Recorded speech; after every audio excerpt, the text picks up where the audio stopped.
Good morning, and welcome to our second breakout session on supporting student creativity as we are walking down the 4 C's today in blended learning and distance learning. We are so glad to have you here, and it's a great morning here, and the sun's out here, and I'm all excited about that, and the weather's still kind of cool, and so we're glad that you're with us this morning, and so we're just going to move right along and talk about our housekeeping tips. First of all, let's talk about using that chat box to communicate. So this is a PD experience, and so we want you to really engage in the chat over there on the right-hand side of the screen. I have to think of what side of the screen it is.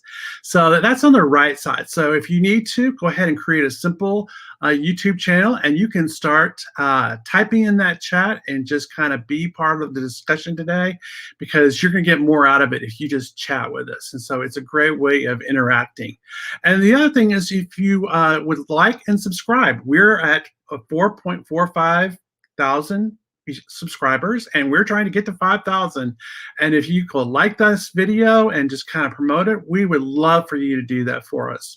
Also, we have moderators with little wrenches by their names that can answer questions, and they can help you and stuff like that. And so they're there to help you and to help answer questions and stuff like that if you have questions.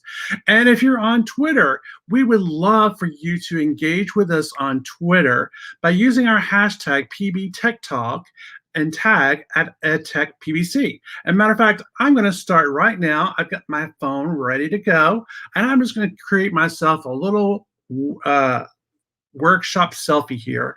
I'm just going to click, and I'll tweet that in just a minute after Monica starts. And so join us at EdTechPBC and use that hashtag PBTechTalk. And I believe we have a couple of hashtags to use for Adobe, because Adobe is sponsoring this session, which is going to be hashtag Adobe EDU Creative.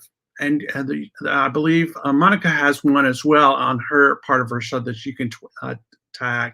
And it's a great way. If you've never used Twitter, Twitter's an awesome way of getting new ideas. I get thousands of ideas from using Adobe Spark, to using Flipgrid, to using Sphero, to using Lego. I mean, I get thousands of ways of teaching. That's where I get all my little ideas and stuff like that.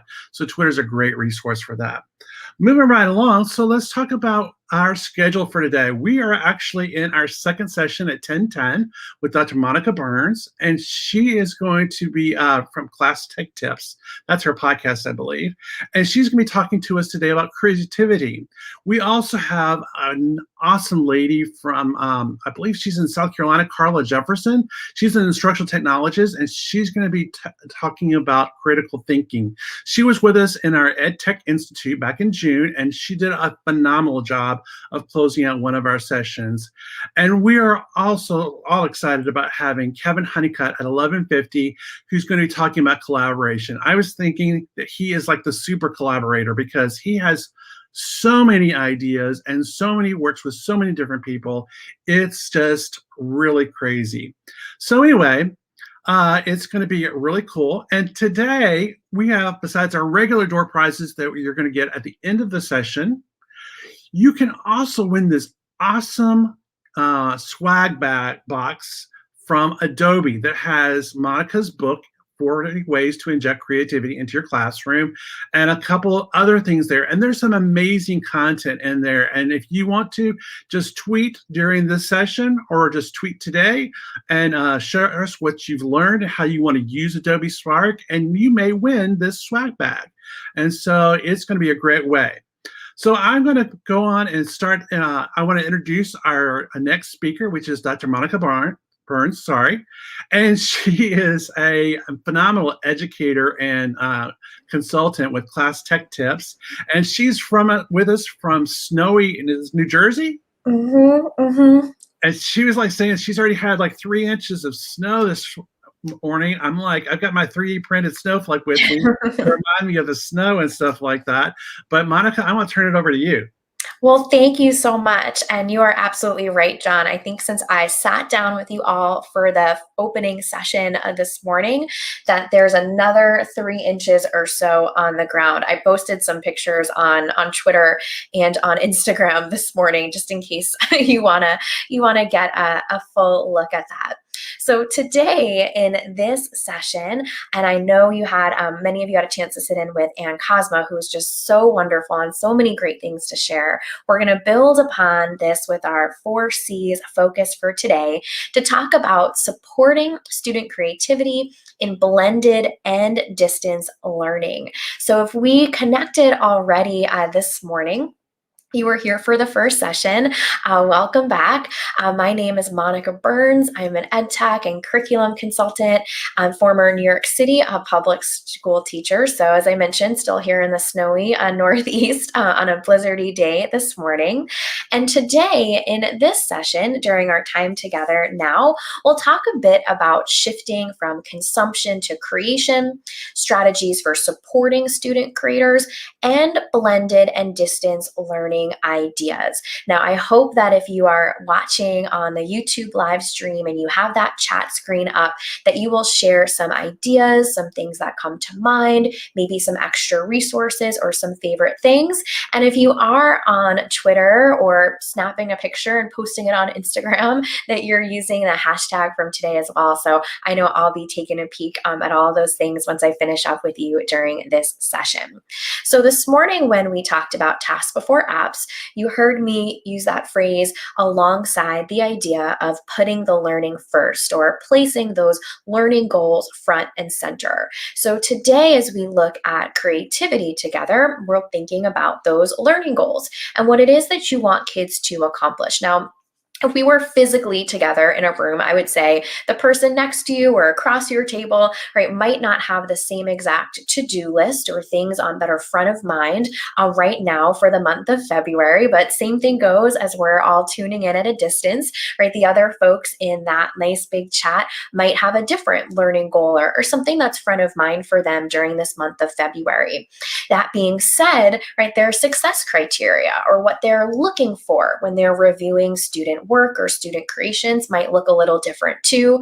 I sometimes think of the success criteria as have they got it? Are they working on it? Are they not quite there yet? As if I was walking around a classroom with a checklist, kind of taking a look to see where everyone is.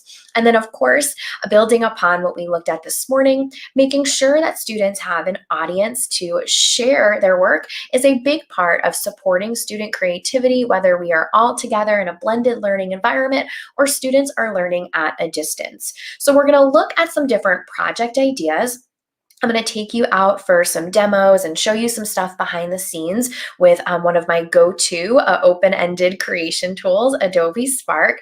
And we're hopefully today kind of getting you thinking about charting your own course or choosing your own adventure for getting kids to make and create something. So before we dive in to look a little bit at consumption and creation and take a look at some of these tools from behind the scenes, I'd love to have you share what are your students learning and exploring in February? Maybe they are learning 2x2 digit multiplication. Maybe they're exploring the American Revolution or whatever it might be that's on your kind of to-do list from a content perspective in February. I'd love for you to share in Mentimeter, which is the tool that we used before. So if you go to menti.com, this is a new code to plug in.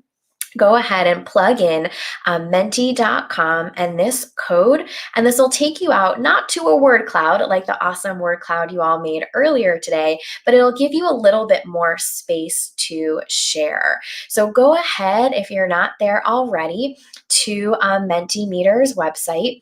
I'm going to also put in the longer presentation, or I should say participation link into our behind the scenes chat here in StreamYard in case the organizer organizers want to plug that in as well. But if you put in this code, it will take you out to a space where you can share. So take a moment, I'll zip it and get quiet, and go ahead and plug it into our Mentimeter space.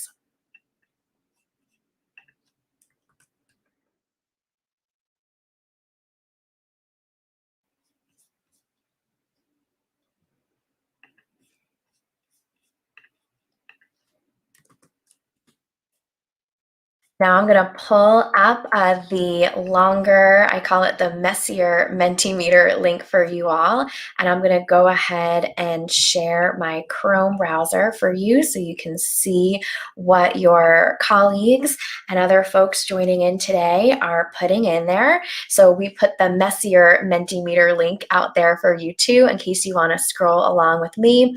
But you are looking at things for Black History Month, you're studying planets, you're looking at quadrilaterals, safe schools, dividing fractions, lots of different things. You got a few dozen of you who've jumped in to this Menti space. Also, the code is up here at the top of my screen in case that's a little bit easier to look at. Keep them coming.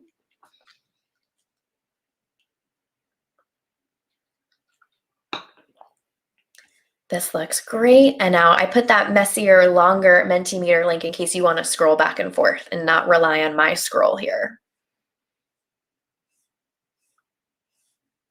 So many different things that are front of mind for you that you are working on: exponential functions, evolution ecology, friendship and creativity, the blues specifically for Black History Month, George Washington Carver, awesome, lots of great things coming through here.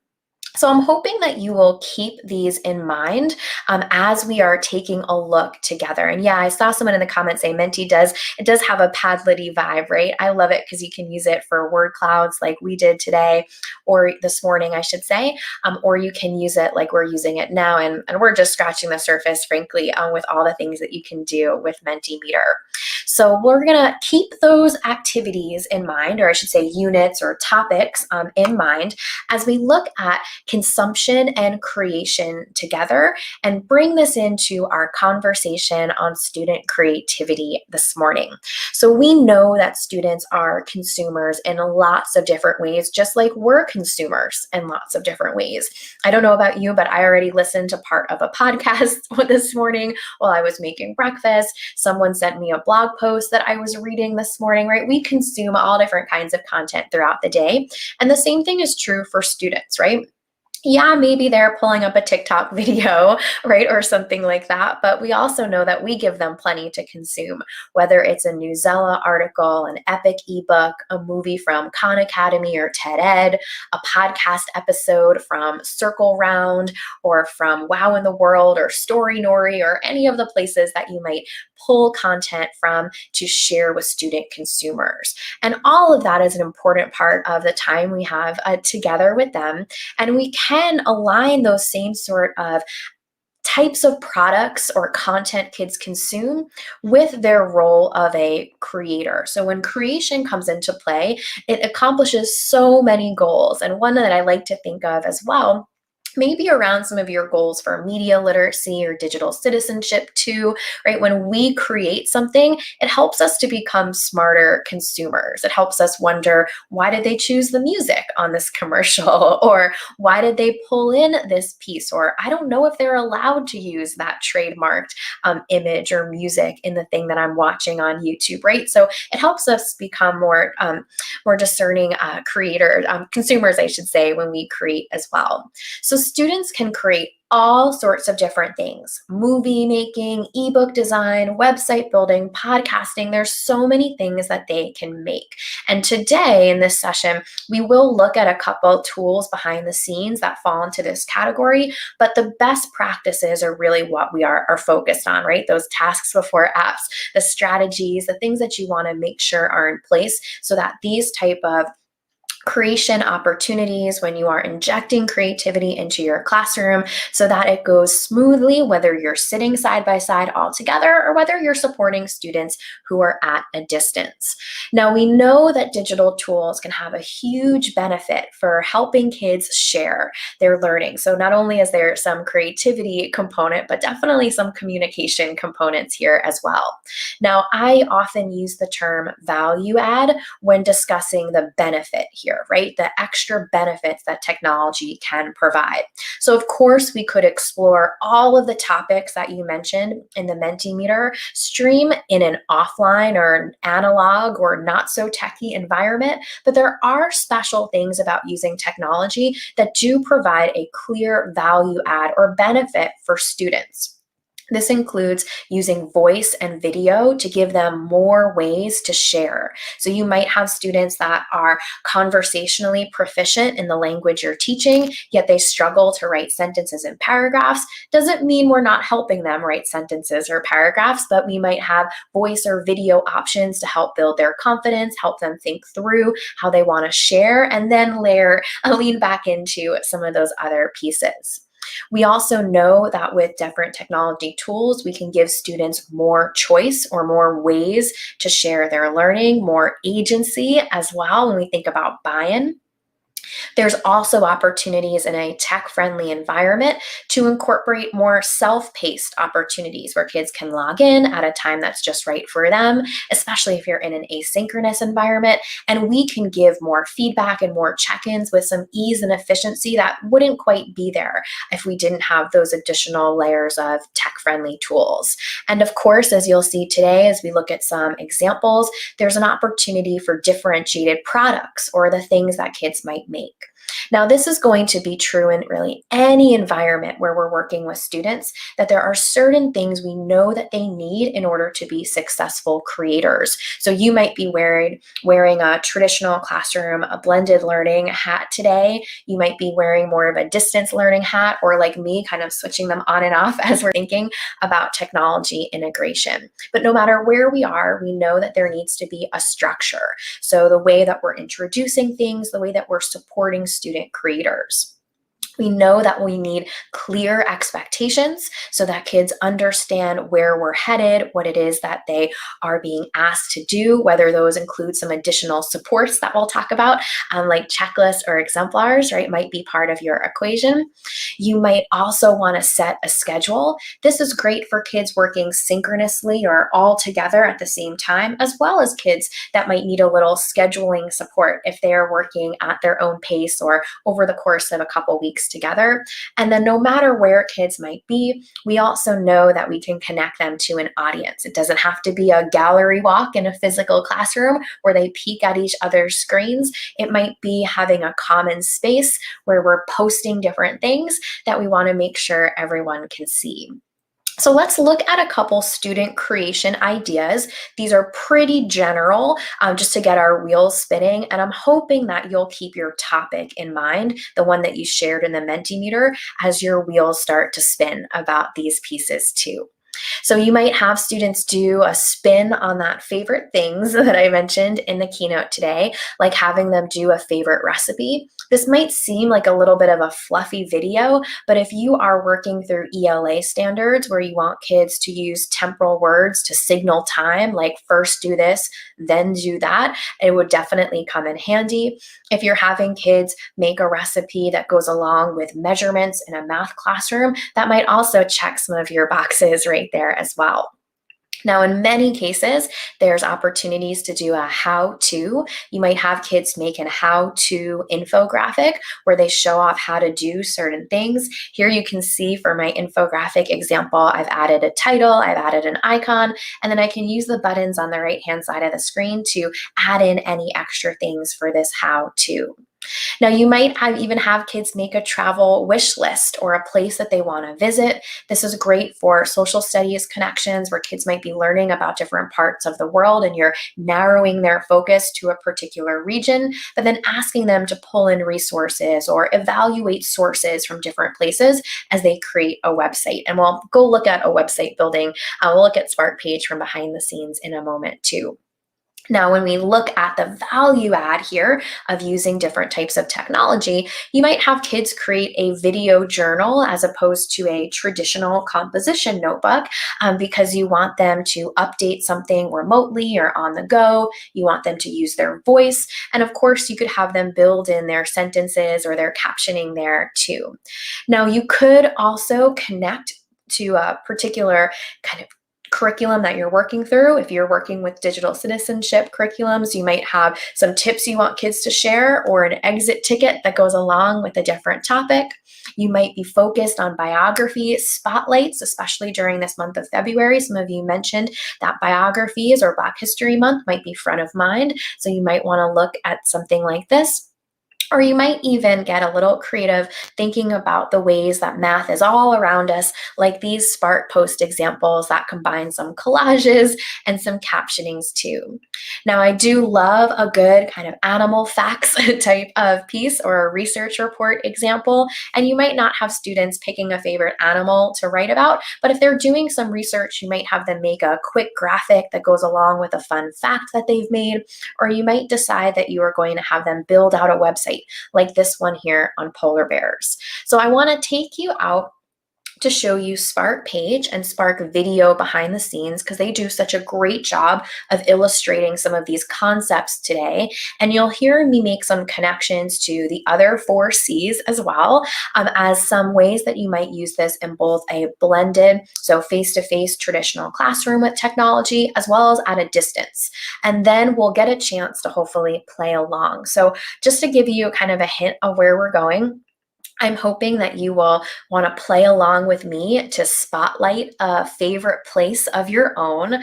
I'm going to show you how to do this with both page and with video. So if you do want to play along, you would head over to the same place I'm about to go to. So I'm going to go ahead and stop this screen share and just pull back up my Chrome browser. So if you want to play along with me, you would just head over to spark.adobe.com, which is where I'm about to head here, so that you can make a video and make a page with me. So if you want to play along, awesome. I'd love to have you make some things and maybe tweet it out or share out the links in the YouTube chat for today. Or if you want to just sit back and watch, that's totally fine with me as we are exploring. So here I am in Spark. I'm going to go to my plus sign and we're going to start off by making a page. So Spark Page is essentially our web page, right? Our web site creation. You saw me share the Colorado River and poetry example in the keynote today, and I showed a couple screenshots with the biography and the polar bears. But let's talk about how you could use this to spotlight a favorite place. So I'm going to go ahead and put the Badlands here, like Badlands National Park, and show you how I can build a quick web page here.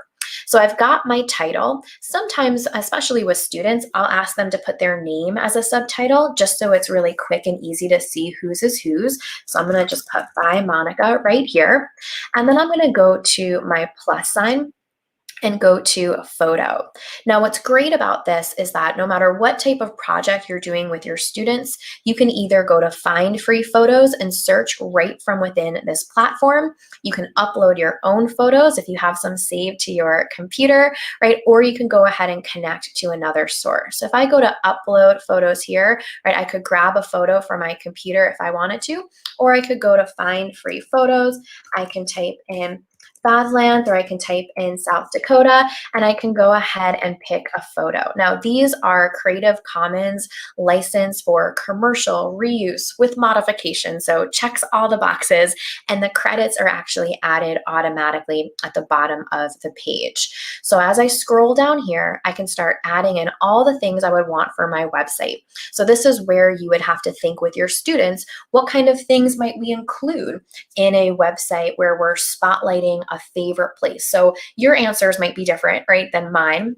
But when I think about it, I might put in some headings. Like when I talk about my favorite place, I might say, why I love this place, and that might be a heading. And then I write a paragraph underneath it. And I might say, one reason I love visiting the Badlands, and I could go ahead and type in my whole response. I won't make you watch me type today, but I could add it in here.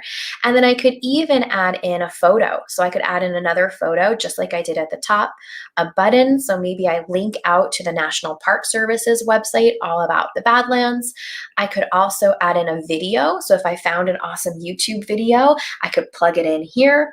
Or I could put in a photo grid, kind of like a collage, or one of my favorites, which is the glide show, where I choose one or a couple pictures for the background. Let's go ahead and grab this one here. I'm going to hit save.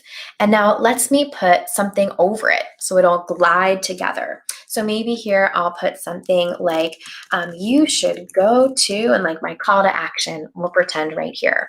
Now, if I scroll up a bit, you can see on the right-hand side, I can tap on themes. I use this for all sorts of things, right? I use Spark all the time. If you are on my blog, you'll notice that these colors look kind of familiar, but they also have their own awesome themes. So if you don't have your branding set up, you can choose something like this. So as I scroll, you'll see it here. And then when I go into share mode, when I'm ready to publish and share the link, I can create a link for the whole world to see. And as you'll see in just a moment, when the link is ready to go, then it gives me options to either copy the link. So if you wanted to click on this link of the Spark I just made, you can go ahead, we'll put that in the chat for you, or I could connect it straight to Google Classroom or even embed it in another website. So I love this as an option. And if you are playing along with me, I would love for you to, I didn't go crazy here, right? I just made a quick page for you. You could always put the link into the YouTube chat. That way other people can see what you've made too. Or if your wheels are spinning on what your topic might be or what kind of website you'd want your kids to make, you could add that in there too. Now, a couple things when we talk about collaboration today, your kids can participate with this in a collaborative way if you wanted to. They could invite in collaborators or maybe invite in just you. And if you give them feedback and you're like, Monica, maybe instead of saying why I love this place, you put something a little bit more catchier as you're heading. Maybe you put something like an absolute wonder. And then after I take your feedback to make something a little bit more catchy here, I can go to the share button, publish and share the link, and it'll update the link. So if you haven't clicked on the link that I put in the chat yet, it'll update with the new heading. And if you already clicked on it, you can refresh the page and it'll open up with the new version. So super flexible when you're talking about making and creating things with your students. If you're listening to me here and you're saying to yourself, Monica, my kids are not quite ready to write a paragraph about a favorite place, I'd rather have them record their voice or make a movie, that's totally an option as well. So I'm going to hit my home button here. This will automatically save for me down here. So you can see this is what I was working on with you this morning, and this is what I just have here. And now instead of doing the web page, I'm going to do a video with you. Now I'm going to put in the Badlands as my title. So same topic. I love these story templates, but I'm just going to start from scratch for today. But I don't want you to think that they're not awesome because I'm skipping them. It's just we're going to start from scratch today because I'm here to kind of take you through a few different things. And so as we look here, I'm going to X out of the demo video.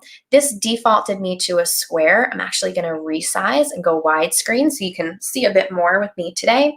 And because I use this so much as a blogger, I'm going to get rid of my little logo I sometimes use, and I'm going to get rid of the little outro that I have here. That might be super useful for you if you're making any video, say for a sports team or club, or to advertise a special event at your school. You might want your logo there or a call to action. But here I'm just going to go to the Badlands right there.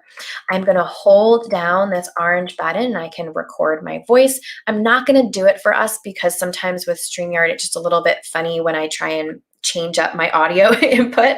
But just imagine that I'm holding down that orange button and I'm saying, I can't wait to tell you about my favorite place. And then I can go on to the next slide here. And I have very similar features that I did with the other Spark page, right? I can do my photo, same thing here. I can put in text just like before, Or if I want to, I can add video. So if I have some iPhone video from South Dakota, I could add it here.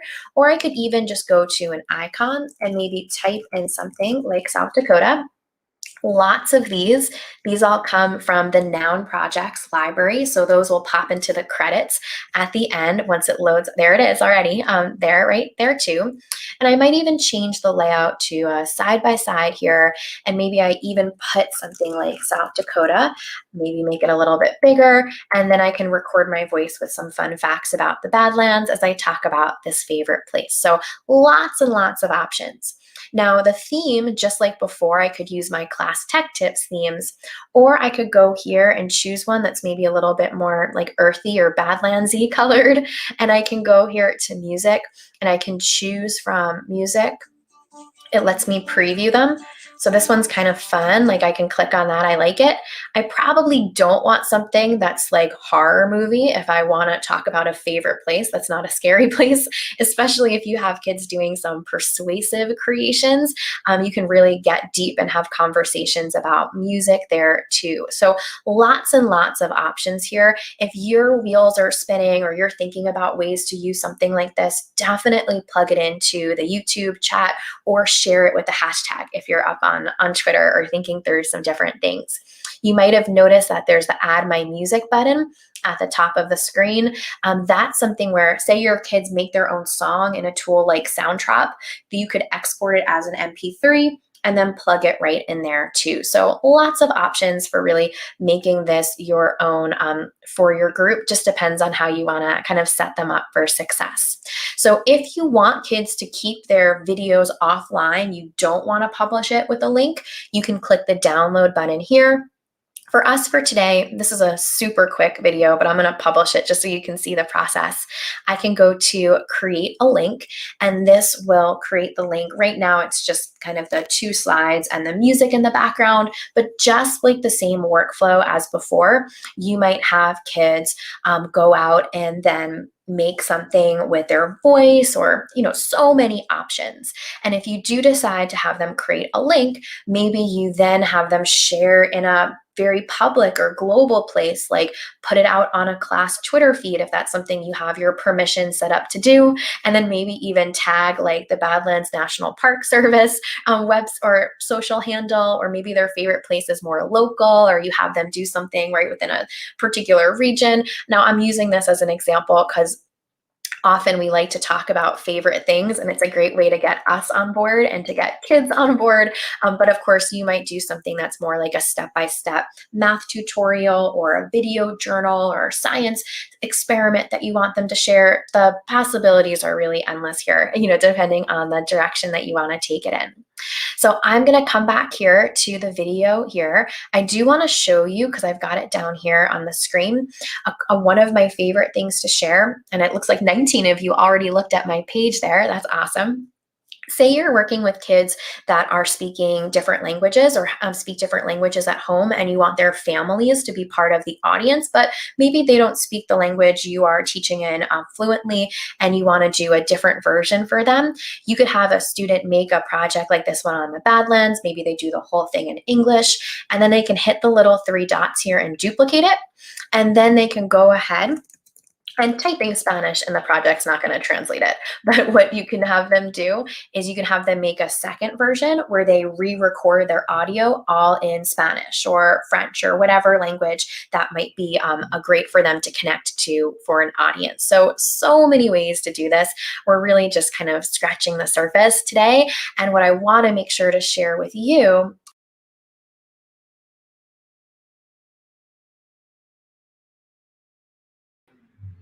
Uh-oh, it looks like we may have lost, there she is. Monica must have lost electricity. Give her a second to get back here. I got There she so is. excited about showing you this next piece. I got a little quick there, so I hit the wrong button before sharing my screen. But I know you all know how it is when we are doing techie things. So appreciate your understanding with that. So as I was sharing you, right, you can do our Create with Spark page, our Create with Spark video, right? Those might be options. But if you want to do a quick activity either this week or as you're listening in to other sessions today, spotlighting a place is a really great one to try out. So definitely a favorite activity. If you are, this is what I was getting at before, if you do want to dive in a little bit deeper with them, so if you want to dive in a little bit deeper, you can go ahead and try out the Adobe Creative Educator program. They're doing a special event just for you all on February 24th. So I know that that's something that I would definitely encourage you. I'm an ACE, I'm an Adobe Creative Educator, and it's just been such a great experience. So if you want to dive in a little bit deeper with their team, I highly recommend it. Now, as we're looking through these type of project ideas, as you're thinking about the kinds of things you might want to do with your students, there are a couple considerations for planning and some considerations for distance learning environments that I want to make sure to mention to you as well. Now, if you were with me for the keynote, you heard me mention the importance of having visuals or having tip sheets.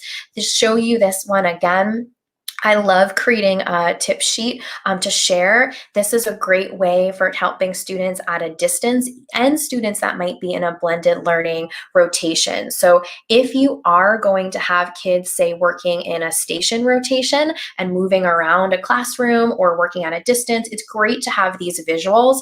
It might seem like a lot or an extra step for you, but honestly, when I make these, I usually do it when I'm making the example I'm going to share with my kids at the same time, or my group, I should say, that I'm supporting that week, right? So if I'm pushing into a classroom or I'm working with a group of students at a workshop or a camp or something, right? This is a great way to kind of do two things at the same time. You might also decide that you want to give checklists for students or graphic organizers. Now, I love a good graphic organizer. I don't have a link for it right now for you, but if you send me a message on Instagram or Twitter, I'm at Class Tech Tips. So just send me a message on Instagram or Twitter. I'll send you a link to these in case you want to use them. These are ones that I've used with groups of students before. And so you can have kids plan out, say, their video or their website and really come into it with a plan. So yeah, if you just send me a DM on Twitter or Instagram, I'll send this out for you once I get the link together for these ones.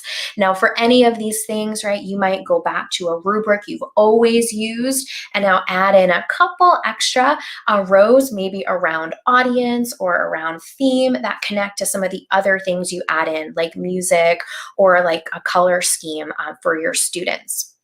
Now, when we are talking about distance considerations or distance learning considerations, right, you may want to have additional exemplars. So this means having more examples for kids so that they can just have a better sense of where you're headed if you're not kind of next to them pointing out things specifically.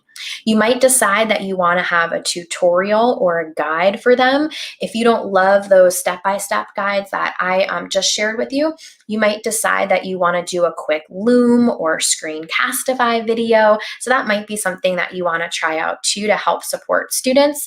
And you might even establish some creativity hours. This doesn't mean that you are kind of instructing during this time. You can almost think of it like more of a study hall where you say, I'm going to be online during this time. If you want to come on and kind of work while I'm here, I'll be here in case you have any questions. So you can kind of think of it like office hours, but I think creativity hours sounds a little bit more inviting to students. And if you do have students that are working at a distance, you'll just want to make sure you have a common posting area where everyone can give updates and share what they're working on. That's an important thing to think of as well. So before we finish up today, I want to share with you a few considerations for sharing creations as well. So if you are going to share student creations, you might decide to do what I did with you today, which is share some links. You might have kids keep things offline and share some files instead. And you might decide that your sharing is going to be local, like just for your class or just for families, or maybe it is more global. Maybe you have kids doing projects all about different animals and you connect with a zoo in a different part of the world and you Skype with an expert there and you show off all of the projects your kids make, right? Just so many different possibilities. So you might have kids take that link, they might post it in a space like Padlet, maybe even upload it to Seesaw if you're working with students using Seesaw, post it in Google Classroom, you name it. And you had some chance to think about Flipgrid before this session with me. You might even have kids use Flipgrid to do something like this. This is awesome for sharing process. So you could do a brainstorming topic, you could do an update week 1 topic, update week 2 topic, and then final topic where kids share. And if you haven't spent time in Flipgrid, you can upload images. So kids might make a Spark post and put it next to them while they talk, or you might even have them share a link and then kind of give an intro or explain what it is that they've made. So many options there as well. The most important thing that I'm hoping you're walking away from with your time with me today is the importance of starting with a task before apps mindset. You have all of these opportunities to support students as creators, but the more that we can put that learning front and center, the better. And so just like this morning, I love time-sensitive type of action items. Maybe this week, the first week of February, you're going to make your own favorite things video.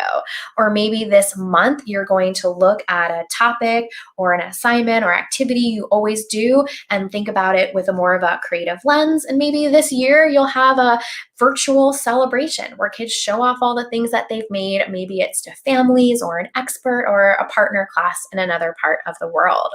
So I appreciate you spending some more time with me this morning to dive into all these favorite things. If you haven't signed up for that ACE, that special Adobe Creative Educator event on the 24th, I definitely encourage you.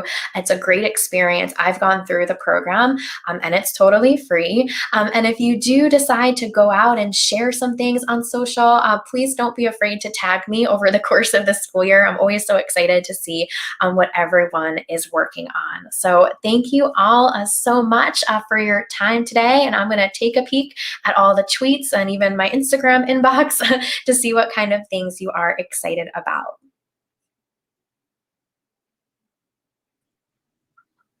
Thank you, Monica. We really appreciate it. You've blown our minds. I've been watching the chat, and a lot of people are just really excited about what you're showing. And the great thing about it is it's a free resource for our teachers and our students, and it's all in the student portal. The portal, and all they have to do is go and use it.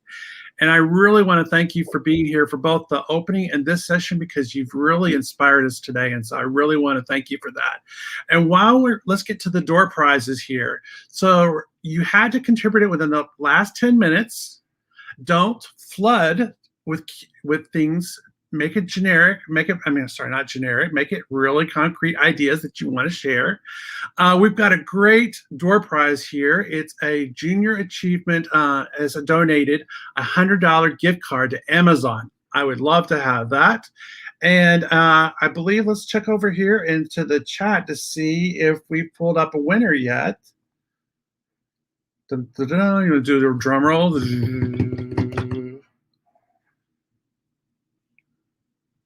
Let's see, do I see a door prize yet? Oh, and the winner is Bridget Crowder. Congratulations, Bridget.